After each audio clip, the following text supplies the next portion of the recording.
चलिए बच्चों, आज जो है हम लोग क्या देखेंगे, बायोलॉजी, है ना।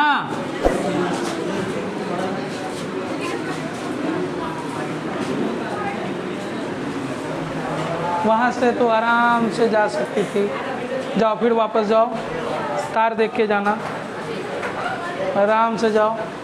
हाँ, आराम से नहीं, आराम से, हड़बड़ाओ मत। सबका मतलब सब कचरा कर दी तुम लोग, हैं। चलो ठीक है बच्चों, देखो ध्यान दो। आज जो है हम लोग श्वसन चैप्टर में पढ़ने वाले हैं, पौधों में श्वसन, है ना बच्चों। हम लोग आज पढ़ेंगे पौधों में श्वसन, पौधों में श्वसन। सबसे पहले ये बात बताओ बच्चों, श्वसन का मतलब सीधा सीधा सामान्य अर्थ में हम लोग बोल सकते हैं बच्चों कि श्वसन वह तमाम क्रियाएं होती है जिसके द्वारा पौधे जो है क्या करते हैं, या कोई जीव जो है क्या करते हैं, भोजन को मतलब कि ऊर्जा प्राप्त करते हैं। भोजन से क्या प्राप्त करते हैं, ऊर्जा प्राप्त करते हैं, वही कहलाएगा बच्चों क्या, श्वसन। ध्यान से सुनना बच्चों, हम एक छोटा सा प्यारा सा पौधा बना रहे हैं। पौधा क्या, पेड़ ही बना रहे हैं लोग। ये हो गया हमारा पेड़। पेड़ में बच्चों ये क्या होता है, जड़, है ना। ये वाला हिस्सा क्या होता है, तना। और इस तना में हम लोग इस प्रकार से कुछ छाल वगैरह हम लोग दे देते हैं, ठीक है। ये छाल हो गया। आज का क्लास थोड़ा सा लंबा जाएगा बच्चों, ध्यान रखिएगा, ठीक है। देखो ये हो गया हमारा छाल, है ना। पेड़ है तो पेड़ के चारों ओर क्या होता है बच्चों, छाल होता है। इसी छाल को बच्चों हम लोग जाइलम भी कहते हैं, हाँ ना बोल, क्या कहते हैं बच्चों, जाइलम, है ना, जाइलम। तो जाइलम का काम क्या होता है बच्चों, जल और खनिज लवणों को ले जाने का काम करता है, जल और खनिज लवणों को ले जाने का काम करता है। यहाँ पर है बच्चों क्या, पत्तियाँ। पत्तियाँ, एक पत्ती हम आराम से इसमें से निकाल लेते हैं। जैसे हमने एक पत्तियाँ निकाल लिया इस तरह से, ये हो गया पत्तियाँ, ठीक है। चलिए दूसरा हो जाएगा ये जाइलम, इसको हम लोग छाल कह देंगे। ये छाल है। और ये क्या है बच्चों, जड़ है ना। जैसा कि पिछले क्लास में हम लोग बताए बच्चों कि पेड़ पौधे जो है श्वसन गैसों का आदान प्रदान जिस क्रिया के द्वारा करते हैं उसी को कहा जाता है विसरण। क्या कहा जाता है, विसरण। और विसरण जो होता है बच्चों ये सतह के द्वारा होता है। जैसे कि मतलब पेड़ पौधा जड़ की सतह से करेगा, पेड़ पौधा तने की सतह से करेगा, या पेड़ पौधा पत्तियों के सतह से करेगा। यानी ये तीन जगह से श्वसन कर सकता है, कहीं कोई इसको दिक्कत नहीं, ठीक है। तो यानी श्वसन का मतलब बच्चों हम लोग क्या समझेंगे, श्वसन मतलब सांस लेना और क्या करना, ऊर्जा की प्राप्ति करना, यानी ऊर्जा प्राप्त करना, ठीक है। तो अब पत्तियों के किस भाग में बच्चों हम लोग कहेंगे कि वो श्वसन करते हैं, तो क्या कहते हैं उसको, रंध्र। छाल के या तने के किस भाग में कहते हैं बच्चों, इसको क्या कहते हैं बोलो तो, वातरंध्र। क्या कहते हैं, वातरंध्र। और जड़ में जो होगा बच्चों वो क्या कहलाते हैं बोलो तो, मूल रोम। क्या होते हैं, मूल रोम। देखो हालांकि वृक्ष जो होता है बच्चों ये काफ़ी बड़ा होता है, वृक्ष में जो है जड़ से वो श्वसन नहीं कर पाता, ठीक है। जड़ से वो श्वसन नहीं करता, बल्कि कहाँ से करेगा, तो ये उसके पास छाल रहता है, वो छाल में मौजूद रहता है बच्चों वातरंध्र, तो हम लोग कह दिए ना। और इसी में मौजूद रहता है बच्चों वायुकोश। यहाँ पर भी मौजूद रहेगा क्या, वायुकोश। यानी ये हवा को बांधने की इसको क्षमता होती है, यानी हवा चारों बगल है तो वो हवा को क्या करता है, अंदर की ओर ले लेता है। बच्चों हम सभी लोग जानते हैं रात और दिन, है ना। रात के समय और दिन के समय, तो दिन के समय बच्चों ऑक्सीजन क्या करता है, ये छोड़ता है, और क्या लेता है प्यारे बच्चों, कार्बन डाइऑक्साइड लेता है। किसके समय, दिन के समय। अगर रात के समय अगर कहेंगे बच्चों तो ये क्या करेगा, कार्बन डाइऑक्साइड छोड़ेगा और क्या लेगा प्यारे बच्चों, ऑक्सीजन को लेता है। यानी ऑक्सीजन लेता है और कार्बन डाइऑक्साइड छोड़ता है। दिन के समय ये कार्बन डाइऑक्साइड ही क्यों लेता है बच्चों, क्योंकि इसे क्या बनानी होती है, भोजन बनानी होती है। और भोजन में उसको क्या जरूरी चाहिए बच्चों, कार्बन डाइऑक्साइड चाहिए। इसीलिए वो दिन के समय में क्या करता है, कार्बन डाइऑक्साइड को वो लेता है और क्या छोड़ता है बदले में, ऑक्सीजन छोड़ता है। अब ये रहता है बच्चों कि पौधों में श्वसन जो है क्या होता है, पौधों में श्वसन जो है विसरण की क्रिया द्वारा संपन्न होती है। ये पौधे के विभिन्न भागों के द्वारा, जैसे पत्तियों के रंध्रों द्वारा, तनों के वातरंध्रों द्वारा, जड़ों के मूल रोमों के द्वारा ये क्या करते हैं। अब मान लो जड़ है, अब जड़ कहाँ, यहाँ जड़ है नीचे मिट्टी के अंदर फंसा हुआ है, तो मिट्टी के कणों के बीच, बोलो कहाँ बच्चों, मिट्टी के कणों के बीच जो ऑक्सीजन फंसा रहता है बच्चों, जो ऑक्सीजन फंसा रहता है उसी ऑक्सीजन को ये क्या करता है, ग्रहण करता है। जैसे हम लोग कहेंगे प्यारे बच्चों जल, क्या बोलो तो जल, जल में ऑक्सीजन की मात्रा होती है और किसकी मात्रा होती है, हाइड्रोजन की मात्रा। तो ये जल से क्या करता है प्यारे बच्चों, ऑक्सीजन को ये क्या करता है, मूल रोम के द्वारा अवशोषित करता है, अर्थात सोख लेता है। सोख लेके इसके बाद इसका उपयोग करता है। अब अगर मान लो जड़ कभी बुढ़ा जाए, तो जड़ जब बुढ़ा जाता है, यानी हम लोग कहेंगे क्या कि जब भी काफ़ी बड़ा पेड़ हो जाता है, उसकी जड़ें काफ़ी मोटी मोटी हो जाती है, तो ऐसे में वो मूल रोमों के द्वारा नहीं ले पाता। तो क्या होता है बच्चों, तब ऐसी स्थिति में क्या करेगा, वो छाल से ही शोषण कर लेगा, छाल से।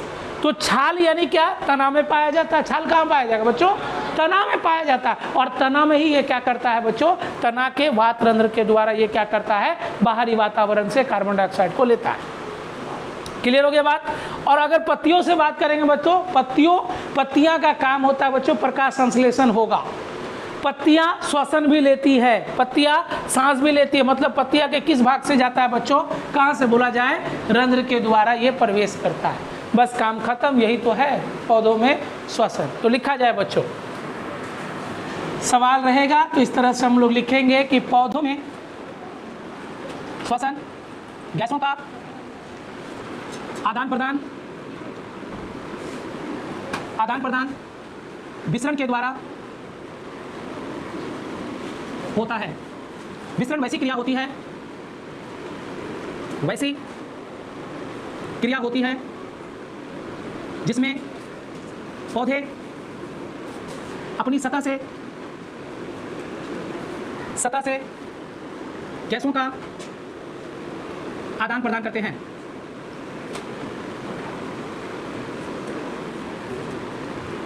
यह विसरण पत्तियों के रंध्रों में, तना के वातरंध्रों में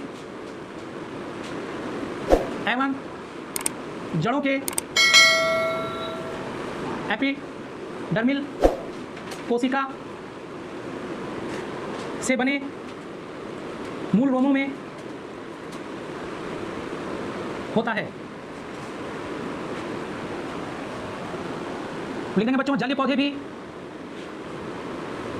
विसरण के द्वारा ही जल से ऑक्सीजन का अवशोषण करते हैं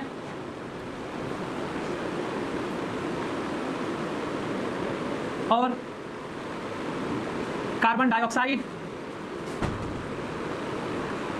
छोड़ते हैं, जल में छोड़ते हैं।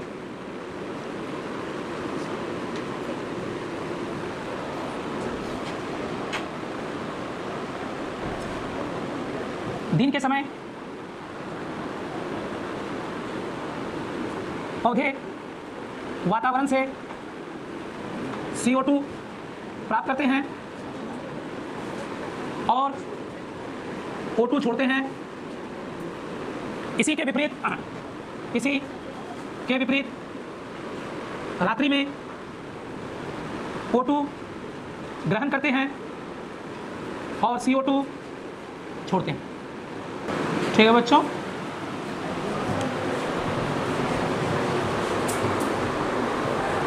बोला जाए बच्चों कि वायु से वायु का प्रदूषण को सबसे ज़्यादा अवशोषित करता है बच्चों शैवाल। कौन करता है? शैवाल। लिख दिया जाए,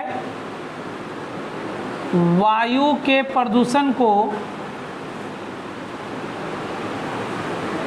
शैवाल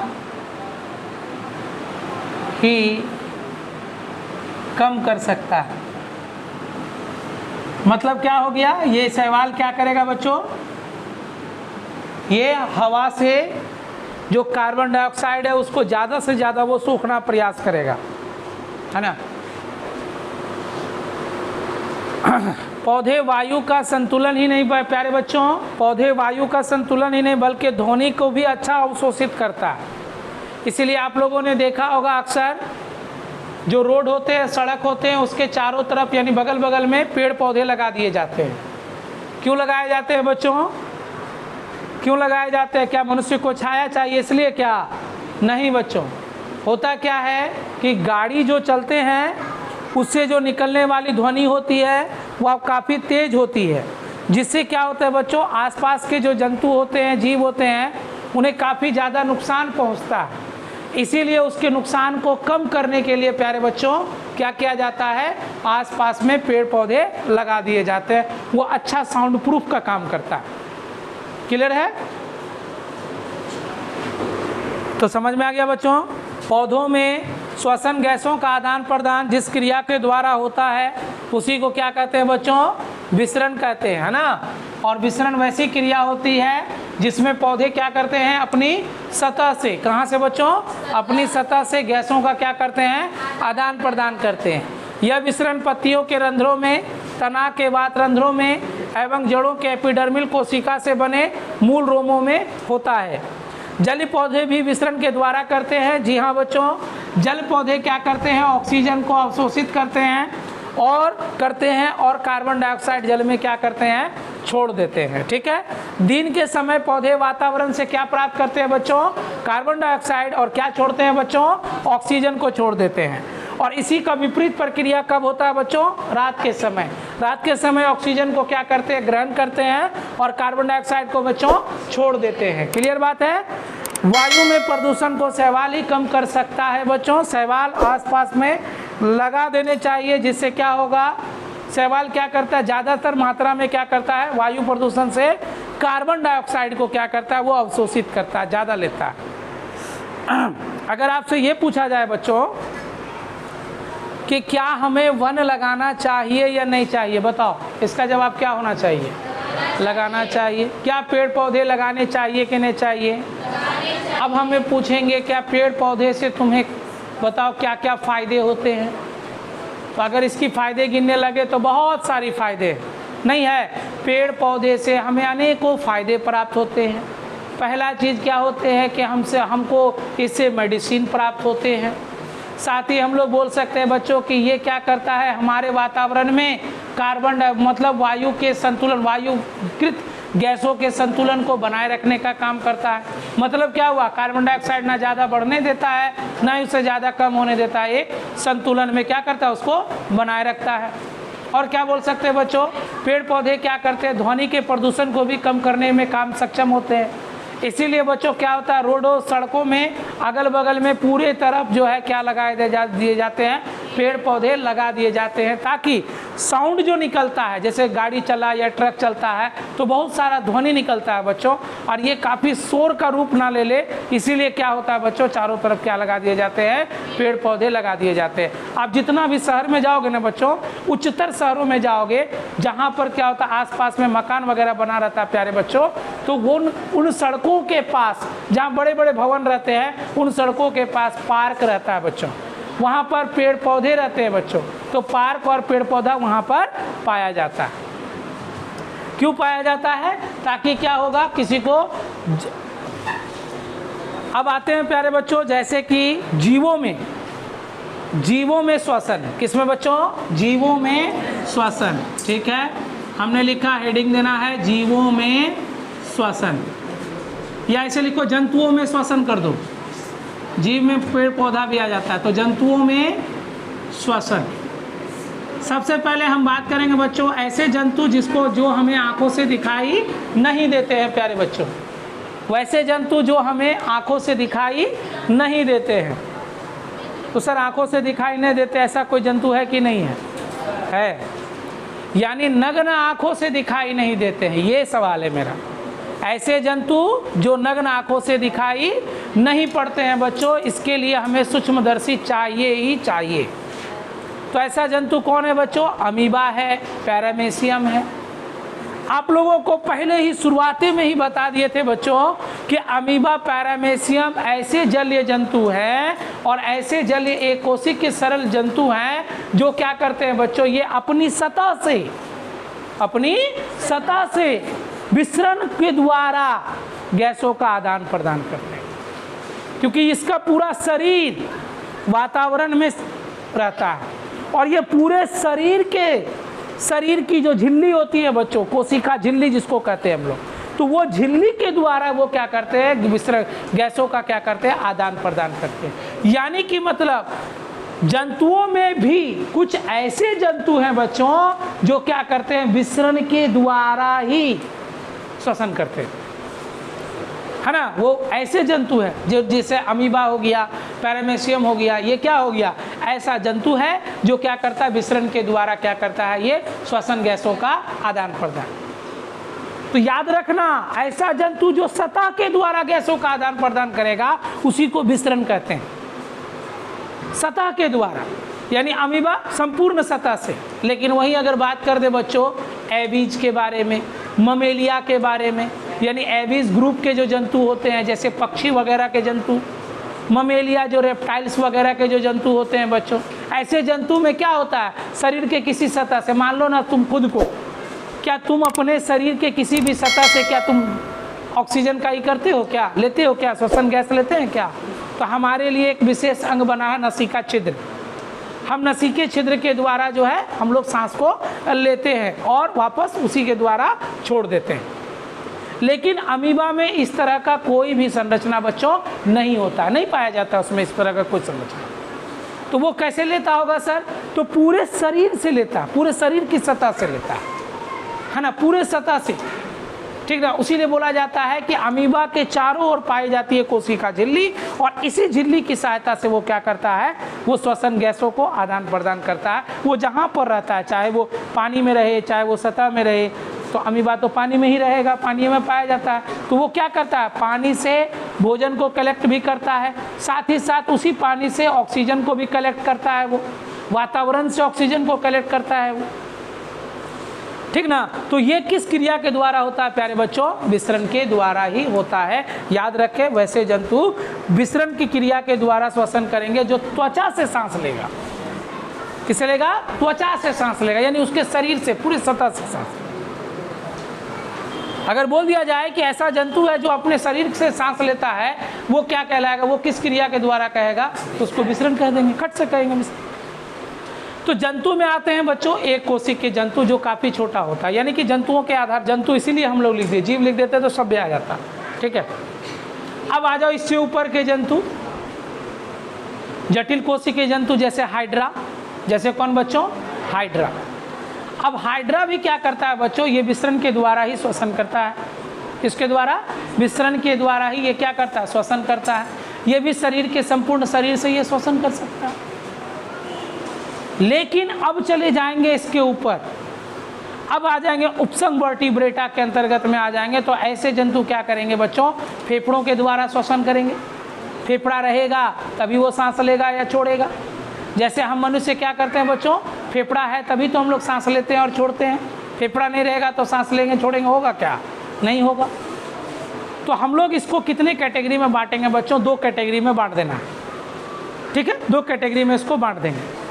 तो सबसे पहला एक कोशिक के जंतु के बारे में कहेंगे बच्चों, जंतुओं में श्वसन में क्या बोलेंगे बच्चों, लिखा जाएगा एक कोशिक के जंतुओं में, ये सवाल को पूछा जाता है बच्चों, ध्यान दीजिएगा। एक कोशिक के जंतुओं में जैसे अमीबा, पैरामीशियम, यूग्लिना इत्यादि जीव, श्वसन गैसों का आदान प्रदान इत्यादि जंतु इत्यादि सरल कोशिकीय से लिख दीजिए, सरल कोशिकीय जंतु। एक कोशिकीय जंतुओं में जैसे अमीबा, पैरामीशियम, यूग्लिना इत्यादि सरल कोशिकीय जंतु विसरण की क्रिया द्वारा श्वसन गैसों का आदान प्रदान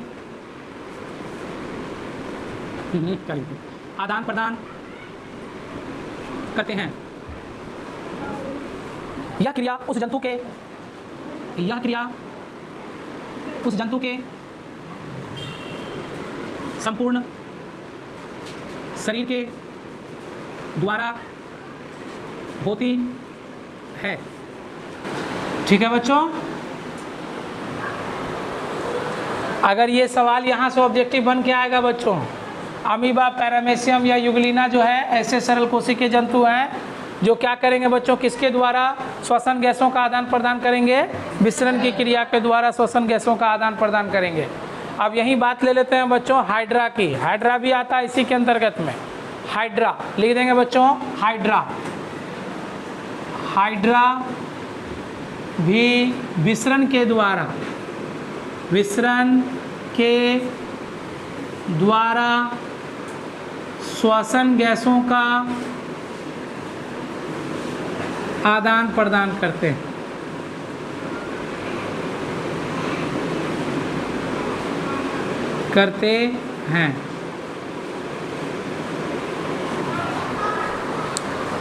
क्या बचा बच्चों, अब बचा है हमारा, अब आ जाते हैं बच्चों के श्वसन अंग के बारे में। बच्चों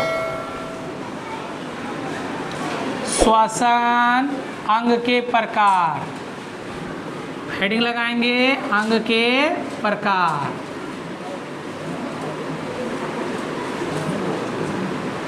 ठीक है, श्वसन अंग के प्रकार। सबसे पहला श्वसन अंग कहलाता है बच्चों ट्रेकिया।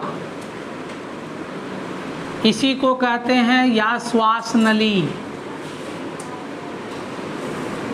ठीक है प्यारे बच्चों। दूसरा हो जाता है हमारा गिल्स।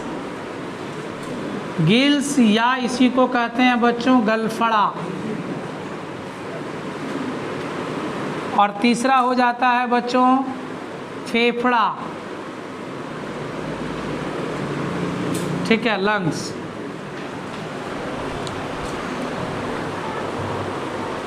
तो देखो यहाँ पर ट्रेकिया या श्वास नली, दूसरा नंबर है बच्चों गिल्स या गलफड़ा, तीसरा नंबर है बच्चों फेफड़ा। ये दो बात तो तुम लोगों को पता होगा, गिल्स या गलफड़ा के बारे में भी पता होगा, फेफड़ा के बारे में भी पता होगा। गिल्स या गलफड़ा किस में पाया जाएगा बच्चों? बहुत अच्छा, मछलियों में पाया जाएगा। फेफड़ा किस में पाया जाएगा बच्चों? मनुष्य के अलावा और किसी में नहीं पाया जाता होगा।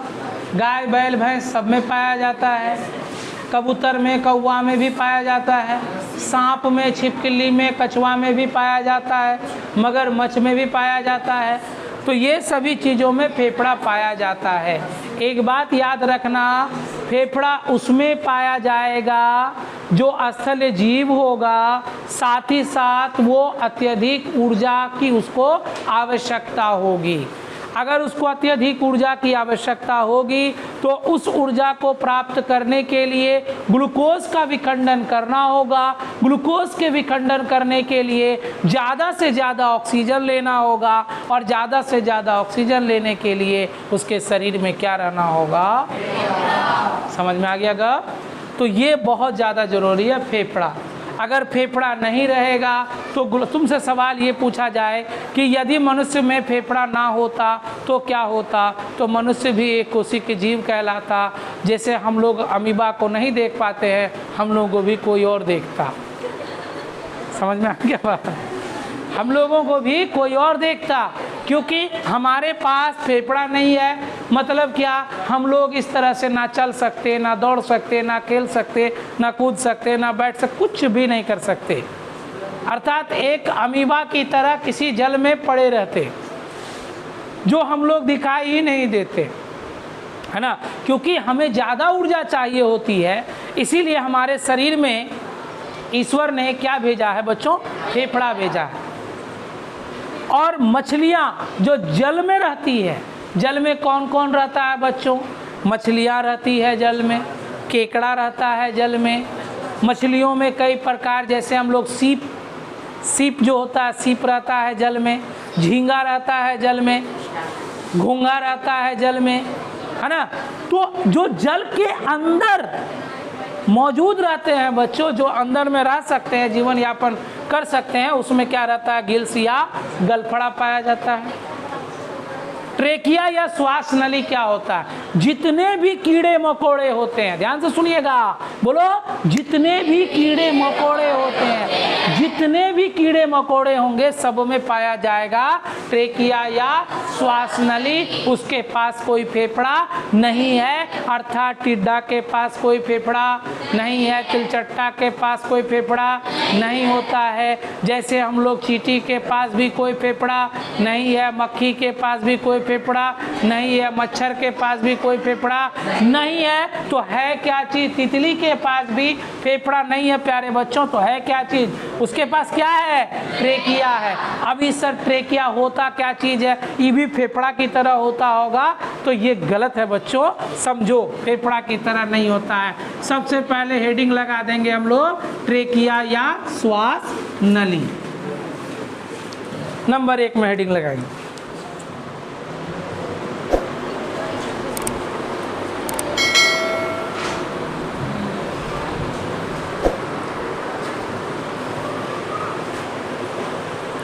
सबसे पहले तो ये लिखा जाए बच्चों, यह श्वसनांग का वैसा प्रकार है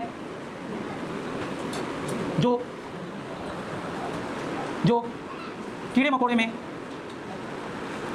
में पाया जाता है, अर्थात टिड्डा, तितली और क्या, तिलचट्टा, मक्खी, मच्छर, जो भी लिख सकते हो, इत्यादि, तितली, तिलचट्टा इत्यादि में पाया जाता है। अब सुनो बच्चों, मान लो कि हम लोग एक टिड्डा बना दिए, बनाने तो होगा नहीं, क्या हुआ जी? टिड्डा, हाँ टिड्डा, डिड्डा हो गया क्या जी? टिड्डा क्या बना रहे हैं हमको खुद समझ में नहीं आ रहा है। कैसे बनाओगे इसको? टिड्डा को कैसे बनाया जाए जी? अच्छा चलो, जैसा भी बनेगा बनेगा, क्या बात खत्म।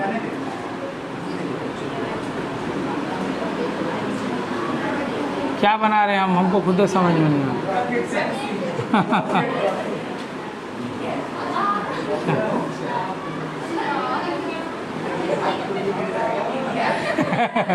क्या मजाक उड़ गया। देखो बच्चा, ये है टिड्डा, मान लो ये टिड्डा है, खराब पेंटिंग, खराब ड्राइंग, चलो ध्यान दो। अब होता क्या है प्यारे बच्चों, ध्यान से सुनना।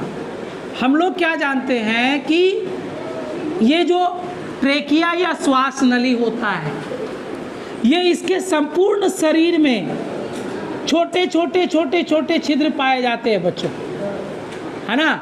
और ये छिद्र जो है सीधे अंदर में आकर ऊतकों से जुड़े होते हैं। किससे बच्चों? ऊतकों से। किससे? ऊतकों से जुड़े होते हैं।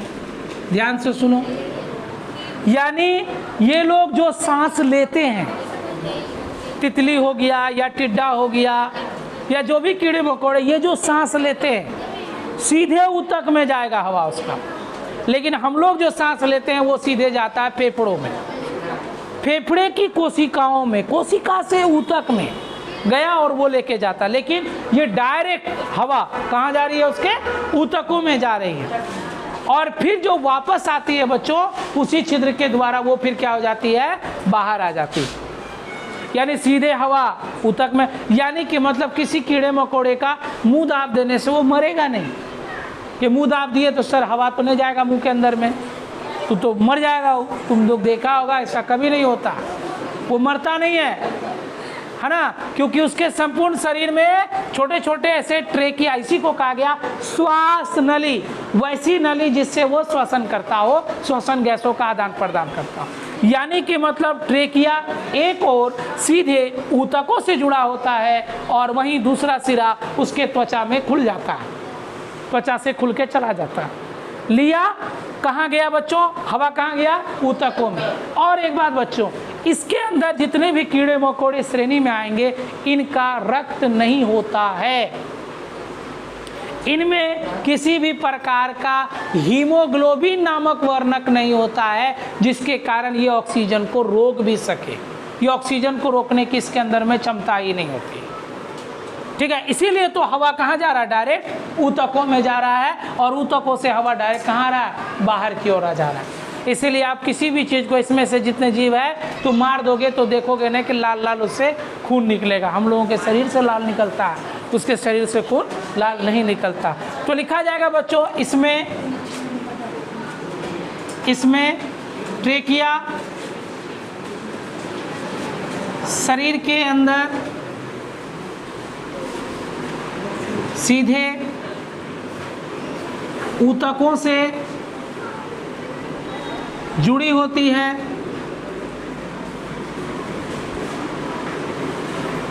और दूसरा सिरा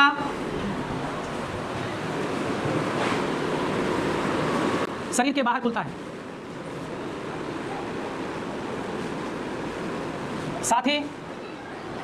साथ ही इसमें हीमोग्लोबिन नामक वर्णक नहीं पाया जाता है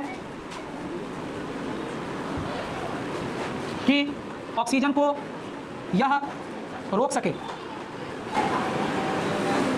इसका मतलब बच्चों कि ऑक्सीजन को रोकने के लिए क्या होना जरूरी है बच्चों, हीमोग्लोबिन।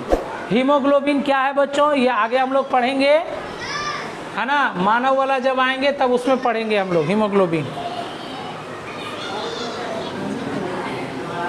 दूसरा लिखेंगे प्यारे बच्चों, गिल्स या क्या, गलफड़ा।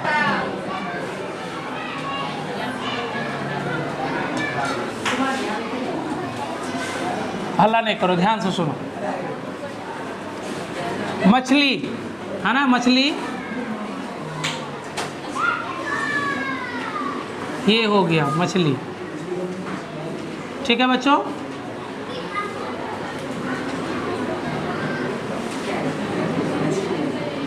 ये क्या बना रहे हैं बच्चों, ठीक है,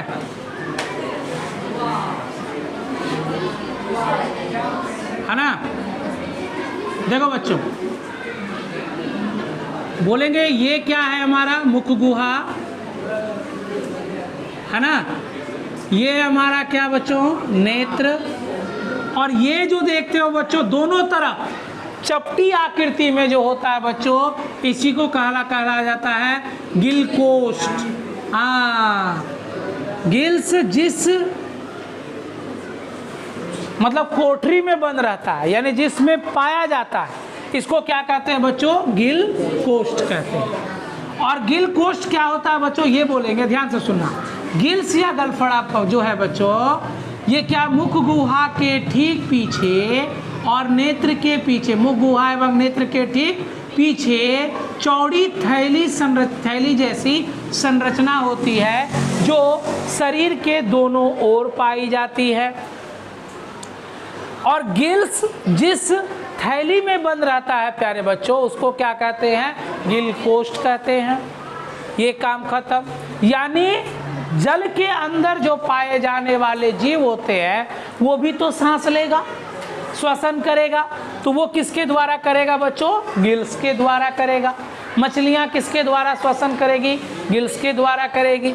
होता क्या है बच्चों, ये कैसे काम करता है, सुनो। आपने अक्सर देखा होगा कि मछलियाँ पानी अक्सर पीती रहती है। मछलियाँ जो है पानी मुंह खोलती रहती है और लगता है क्या पानी वो हमेशा पीती रहती है।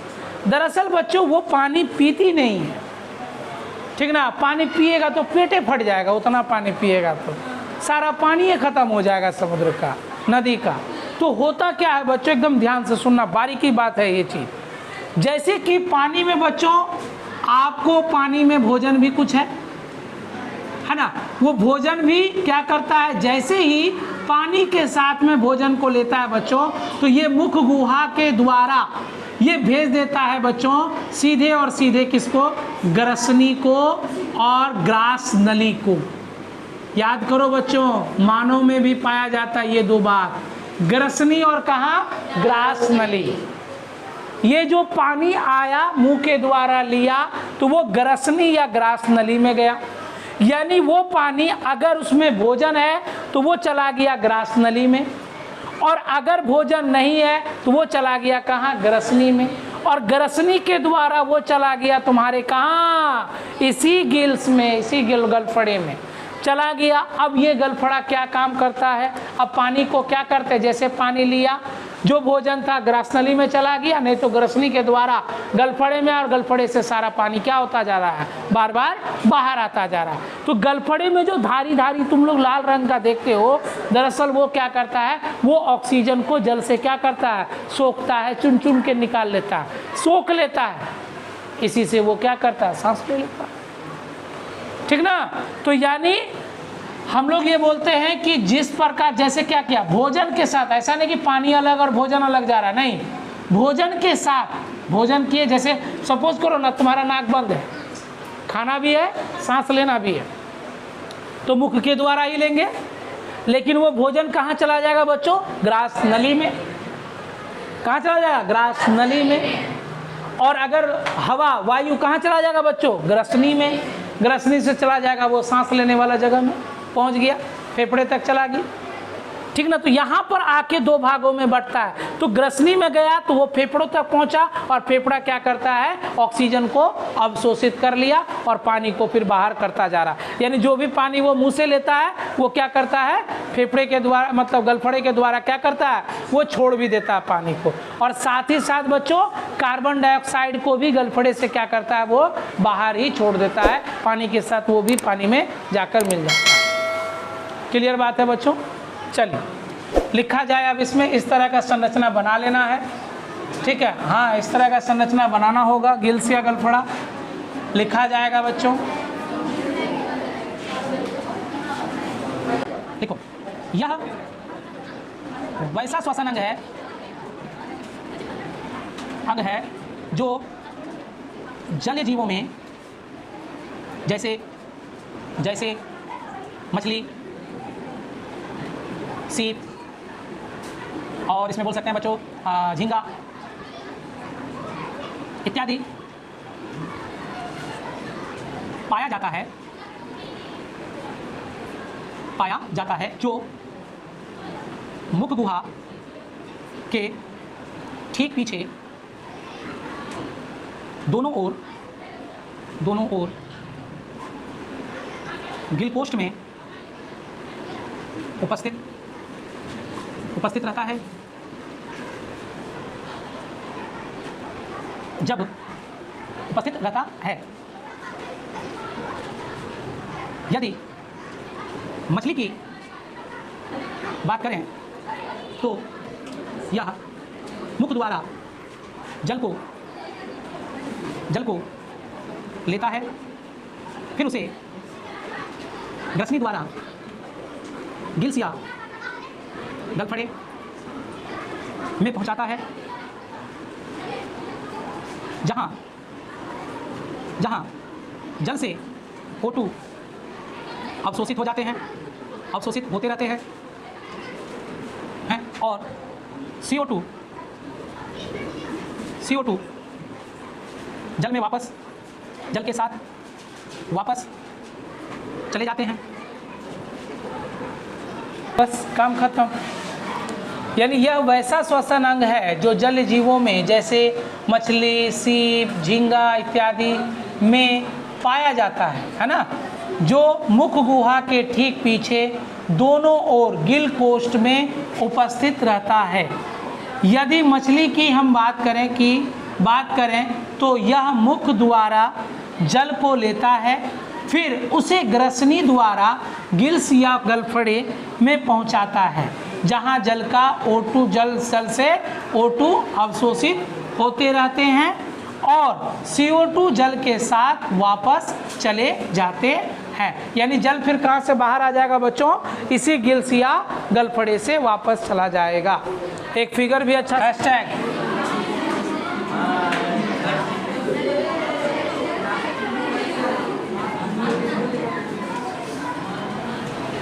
फेफड़ा,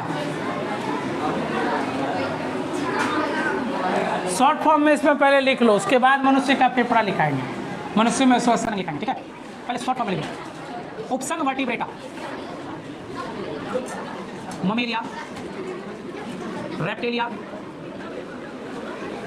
इत्यादि जीवों में जीवों में श्वसन के लिए एक महत्वपूर्ण श्वसन अंग पाए जाते हैं। श्वसन अंग पाए जाते हैं, फेफड़ा कहलाते हैं।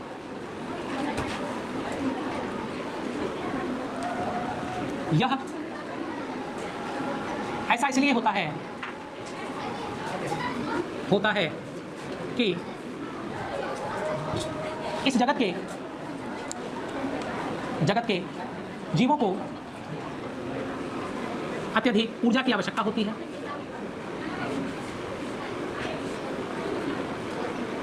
क्योंकि ऐसे जीवों को जो है बच्चों अत्यधिक ऊर्जा की आवश्यकता होती है, इसीलिए जो है ऑक्सीजन की ज़्यादा से ज़्यादा है ना, इस जगत के जीवों को अत्यधिक ऊर्जा की आवश्यकता होती है, जिसके लिए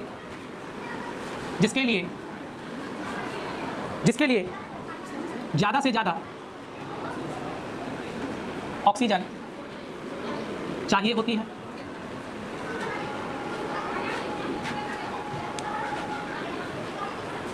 जो उसे केवल फेफड़ों से प्राप्त होती है। एबीज भी छूट गया बच्चों, एक चीज़ है एबीज, जोड़ देना उसमें। गाय, बैल, भैंस, कबूतर, कौवा, इस सब में क्या पाया जाएगा रे? फेफड़ा पाया जाएगा। ठीक। मगरमच्छ में क्या पाया जाएगा? कछुआ में क्या पाया जाएगा? फेफड़ा। कछुआ लंबे समय तक सांस को रोक सकता है, तभी वो पानी के अंदर जाता है। और पानी के अंदर वो क्यों जाता है बच्चों? ताकि छोटी छोटी मछलियों को खाए, और साथ ही साथ वो पानी के अंदर अंडा भी देती है ना, मतलब छिछले पानी में देती है। मगरमच्छ का भी वही काम होता है नम वाले स्थानों में। चलिए, हो गया। हेडिंग लगाएंगे, मनुष्य में श्वसन, हैशटैग। मार्कर भी जवाब देने लगा क्या? मनुष्य में देखो ना, श्वसन, इंकवे खत्म हो गया। मनुष्य में श्वसन, हाँ भूख लगी है। अच्छा, एक बात बताओ, मनुष्य में श्वसन के लिए क्या मौजूद है बच्चों? फेफड़ा। क्या मौजूद है? फेफड़ा। बाकी अन्य जीवों के लिए नहीं पूछा जाता, ज़्यादातर मनुष्य के लिए। तो चलिए हम लोग बनाते हैं मनुष्य के फेफड़ों की संरचना, है ना। मनुष्य के फेफड़े की क्या संरचना?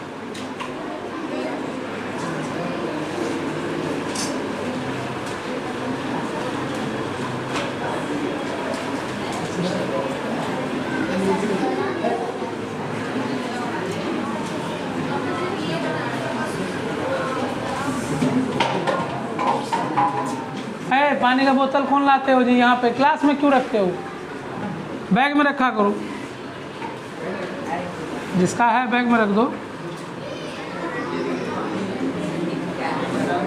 गलत बना दिए क्या? गड़बड़ा दे रहे हैं हम, लग रहा है फेफड़ा क्या?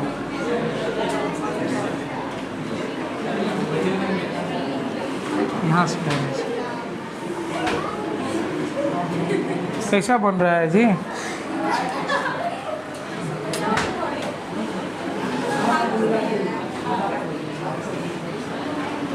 जय किताब देखा, थोड़ा सा अजीबोगरीब बनने लगता है, अजीब लगता है। देखो,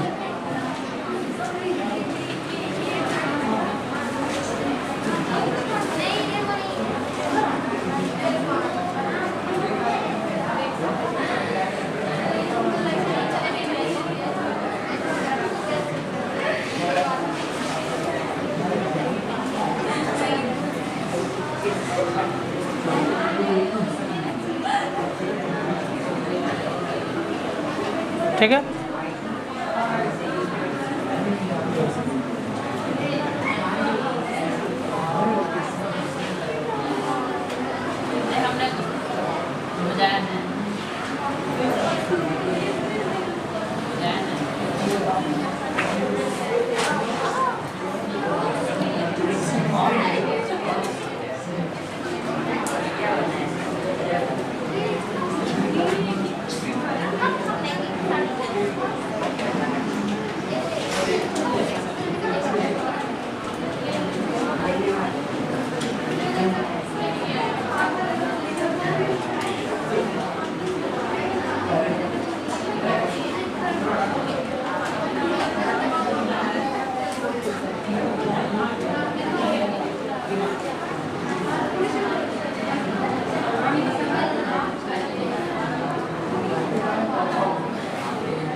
देखो बच्चों,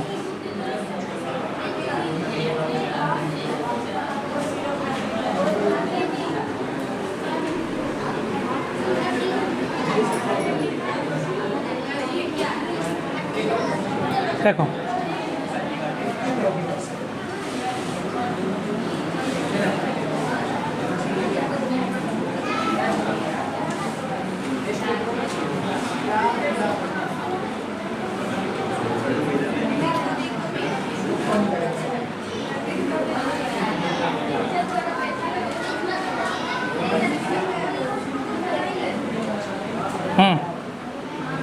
देखो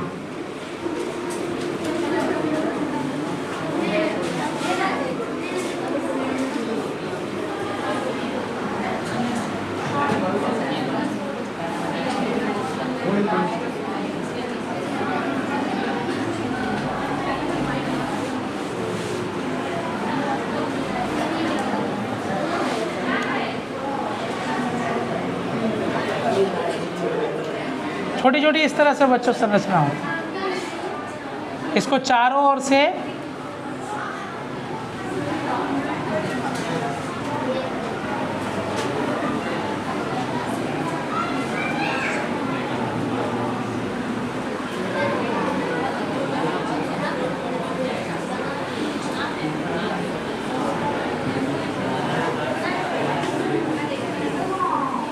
चलो बच्चों देखो, यहाँ कहलाएगा नासिका वेशम,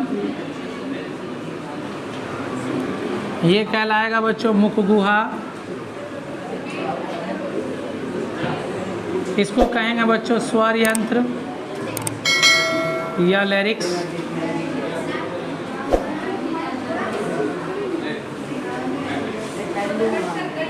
ये कहलाएगा बच्चों ट्रेकिया,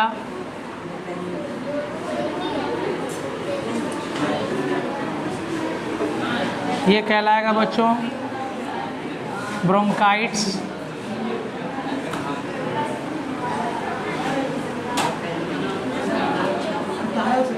काइट्स, ये कहलाएगा बच्चों ब्रोंकियोल्स, ब्रोंकियोल्स, ये कहलाएगा बच्चों वायु कोश, ये कहलाएगा बच्चों डायफ्राम, यहाँ एक नल और होगा,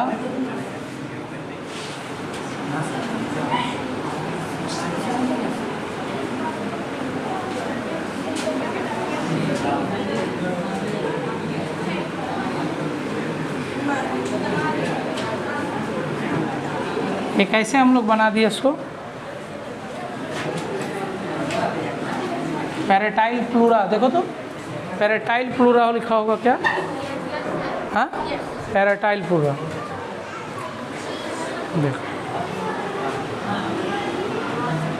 पैराटाइल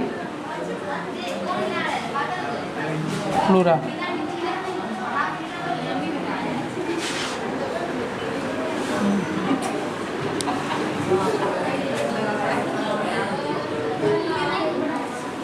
बनाए कैसा बनाए, बना के दिखाना पड़ेगा। देखो अब यहाँ देखो सबका काम अलग अलग है, हम लोग यहाँ पर दोनों की बात किए हैं, मुख गुहा का भी और नासिका वेशम का बात किए बच्चों। जब हम लोग सांस लेते हैं कहाँ से लेते हैं, नाक से। नाक में कितने छिद्र होते हैं, 2 लगभग गोलाकार छिद्र होते हैं ठीक है, तो 2 गोलाकार लगभग गोलाकार छिद्र होते हैं। नाक से गया बच्चों, यहाँ पर एक पाया जाता है घंटी, क्या पाया जाता है, घंटी जो हमेशा बजता रहता है, ठीक है, उसको कहते हैं स्वर यंत्र या क्या, लैरिक्स। जब हवा घंटी से बाद में आती है, पहुँचती है कहाँ बच्चों, ट्रेकिया, ट्रेकिया के रास्ते होते हुए जाती है फेफड़े में जाएगी, फेफड़े में कौन सा भाग, तो ब्रोंकाइट्स, ब्रोंकाइट्स में जाएगी, ब्रोंकाइट्स आगे जाकर बच्चों कई शाखाओं में बढ़ जाएगी। इस शाखाओं को क्या कहा जाता है बच्चों? ब्रोंक्यूल्स कहा जाता है। और ये ब्रोंक्यूल्स आगे जाके फूली हुई संरचना होगी बच्चों। इस फूली हुई संरचना को क्या कहते हैं? वायु कोश कहते हैं। क्या कहते हैं बच्चों? वायु कोश कहते हैं। ये फूली हुई संरचना। तो जो हम लोग सांस लेते हैं प्यारे बच्चों, तो ये नली के द्वारा होता हुआ यही जो छोटा छोटा गुब्बारा है ना, यही सब फूल जाता है। ये गुब्बारा का शकल का होता है। इसके बाद एक मेम्ब्रेन रहता है बच्चों। इस फेफड़ा के चारों ओर मेम्ब्रेन पाया जाता है, जिसको पैराटाइल प्लूरा कहा जाता है। और ये पैराटाइल प्लूरा का काम बहुत ज़्यादा है प्यारे बच्चों। पैराटाइल प्लूरा का काम क्या होता है बच्चों? जैसे हम लोग हवा लिए ना, अंदर लिए तो ऑक्सीजन को सोखेंगे, तो ऑक्सीजन सोखने का काम ये इसकी सतह वाला पैराटाइल प्लूरा काम करता है। वो रक्त से क्या करता है? ऑक्सीजन लिया और रक्त में पहुंचाते जाता है, ट्रांसफर करता जाता है। उसके बाद प्यारे बच्चों बचा कौन? डायाफ्राम। डायाफ्राम का काम हम लोग पहले भी बता चुके हैं बच्चों कि डायाफ्राम का काम कब होता है। ये क्या काम करता है बच्चों? हम लोग जो सांस लेते और छोड़ते हैं प्यारे बच्चों, सांस लेते और छोड़ते हैं तो यही डायाफ्राम फैलता है और सिकुड़ता है, फैलता है सिकुड़ता है। जब हम लोग सांस लेंगे प्यारे बच्चों तो क्या होगा? ये फैल जाएगा और फिर जैसे सांस छोड़ेंगे बच्चों ये फिर वापस आ जाएगा। तो यानी ये फैलने और सिकुड़ने का काम डायफ्राम का। ये अगर टूट जाएगा प्यारे बच्चों तो हम लोग स्वतः जो सांस लेते हैं, मनुष्य में श्वसन क्या होता है? स्वतः होने वाली क्रिया। तो जो स्वतः सांस लेते हैं वो रुक जाएगी, कहानी खत्म हो जाएगी। ये वाला जो बीच का हिस्सा बच्चों ये कहलाता है हृदय का स्थान। हृदय का स्थान यानी इसके अंदर में प्यारे बच्चों, यहाँ पर अंदर में संकरा संरचना जो होता है, जो आगे से चौड़ा और पीछे से नोकीला होता है, ये कहलाता है बच्चों क्या? हृदय का स्थान होता है। यहाँ पर हृदय पाए जाते हैं। हम लोग सभी लोग जानते हैं प्यारे बच्चों कि इसको, इस फेफड़े को जो है पसलियों के द्वारा घेर के रखा गया। किसके द्वारा? पसलियों के द्वारा, जिसकी संख्या कितनी जोड़ी होती है प्यारे बच्चों? 12 जोड़ी। यानी 12 जोड़ी पसलियों के द्वारा जो है ये क्या है बच्चों? घिरा रहता है। जब हम लोग सांस लेते हैं प्यारे बच्चों तो क्या होता है? ये पसलियाँ क्या हो जाती है? फैल जाती है। और सांस छोड़ते हैं बच्चों तो पसलियाँ फिर सिकुड़ जाती है। तो पसलियाँ भी अपना काम करती रहती है बच्चों। ये फैलती और यानी खुलती और बंद होती रहती है पसलियाँ। ये काम हो गया। अब सुनो बच्चों, वायु कोश, ये वायु कोश की जो संख्या होती है बच्चों, ये करीबन 3 × 10⁸ है ना, 3 × 10⁸ संख्या में होती है बच्चों प्रत्येक भाग में। क्योंकि 2 भाग है इसका, फेफड़ा का कितना भाग? 2 भाग में। तो इतना संख्या में वायु कोश पाया जाता है प्यारे बच्चों। और हवा जो हमारे इसके अंदर आता है बच्चों, ये करीबन 400 से 800 वर्ग मीटर, बोलो क्या? 400 से 800 वर्ग मीटर में ये हवा फैली रहती है बच्चों। पूरा हवा 400 से 800 वर्ग मीटर बोल रहे हैं, ध्यान दीजिएगा, नोट कीजिएगा, वर्ग मीटर। यानी जो हवा हम लोग लेते हैं वो 400 से 800 वर्ग मीटर में फैलता है। और उससे हम लोग क्या करते हैं? ऑक्सीजन को लेते हैं। फेफड़ों का काम क्या है बच्चों? हवा से क्या लेना? ऑक्सीजन लेना, ताकि ऑक्सीकरण की क्रिया संपन्न हो सके, ऑक्सीकरण की क्रिया पूर्ण हो सके। फिगर बना लिए बच्चों? बना लिए? यहाँ तक रहने दीजिए, अगले दिन हम लोग इसको डिटेल से इसको देखें।